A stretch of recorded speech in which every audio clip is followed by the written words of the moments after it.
ang aking mga kapatid at magulang. At nakalagay sa Biblia yan. Ang sabi ng Panginoon sa mga alagad, "Go ye." And after He has made an end of commanding His disciples, He, Jesus, went to their cities. Pagkatapos utusan ng Panginoon ng mga alagad, humayo kayo.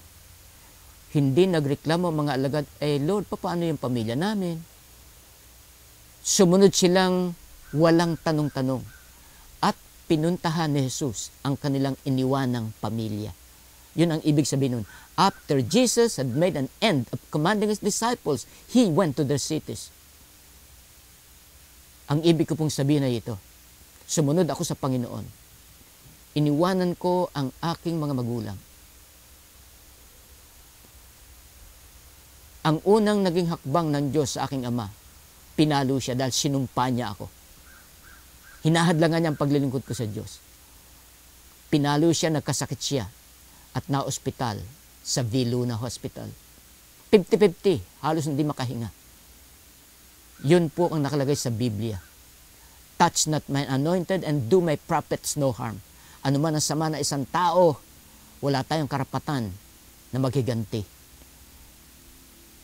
Ipapaubaya natin sa Diyos. Vengeance is mine, I will repay, saith the Lord. Pagpunta ko sa ospital, sabi ko, Tay, manalangin po tayo. Sige anak, sige anak. Nung ang tatay ko hindi na makahinga, yung Diyos na kanyang nilait sa katauhan ko, yung Diyos na kanyang tinanggihan, nung hindi na siya makahinga, sige anak, panalangin mo ako. Huwag nyo nang hintayin pa. Mabuti po kung mayroong pagkakataon na may lalapit pa sa inyo na pagsisihin kayo. At pinasunod ko ang aking ama sa pagsisisi. Pagkatapos niyang magsisi at isuko ang buhay sa Panginoon, nilehan ko siya ayon sa Biblia. Pinagpray ko. Alam niyo ang Diyos, buhay na buhay. Ang sabi ng Biblia, I am the Lord that healeth thee. Ako ang Diyos na nagpapagaling. 1 linggo lang pinauwi ang aking ama. At pinagpala ng Diyos ang kanyang hanap buhay. Yung 4 kong kapatid, 2 lalaki, 2 babae, nakatapos lahat sa college.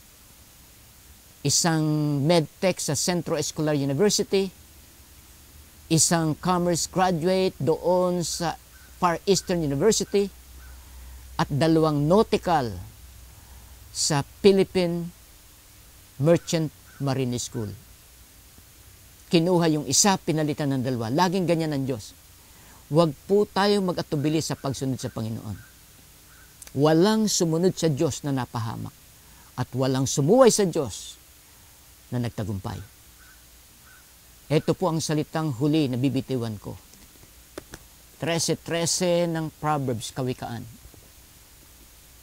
Despise God's word and find yourself in trouble. Obey it and succeed. Ipagsawalang bahala mo itong Biblia, mapahamak ka. Sundin mo ito. Magtatagumpay ka at pagpapalain ka ng Diyos.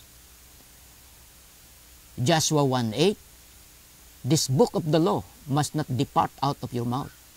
Thou shalt meditate therein day and night, that thou mayest observe all things that are written therein. Then thou shalt make thy way prosperous, then thou shalt have good success. Ang salitang ito ng Diyos, huwag niyong pabayaan, kundi pagbulay-bulayan ninyo. Araw-araw. At sikaping sundin ang lahat ng nakasulat dito. At kung magkagayon, magtatagumpay ka. At kung magkagayon, mananagana ka. Tayo po ay pumikit. Nais ko pong manalangin. Sumunod ka, kaibigan, na nais ng pagbabagong buhay. at pagpalain ng Diyos ang iyong buong sambahayan at pagkalooban ka ng buhay na walang hanggan. Sumunod ka sa dalangin ko. Panginoong Hesus, salamat po sa liwanag na aking narinig. Patawarin po ninyo ako. Nagsawalang bahala po ako sa inyo. Ngayon pong oras na ito, sinusuko ko ang buhay ko sa inyo. Tinatanggap ko na po kayo sa puso ko bilang Panginoon ng buhay ko, tagapagligtas ng kaluluwa ko. Salamat po sa kapatawaran at sa buhay na walang hanggan. Amen. Panginoon, pagpalain po niyo ang bawat nakikinig at patuloy na paalalahanan na kayo ang tanging pag-asa sa buhay, ang pagsisisi at pagsuko ng kanilang sarili sa inyo. At pagpalain niyo po ang tahanang ito ni Brother Mario, Sister Agnes Guatno na nagbiyaya po sa inyong lingkod ng pagkakataon upang sa television po,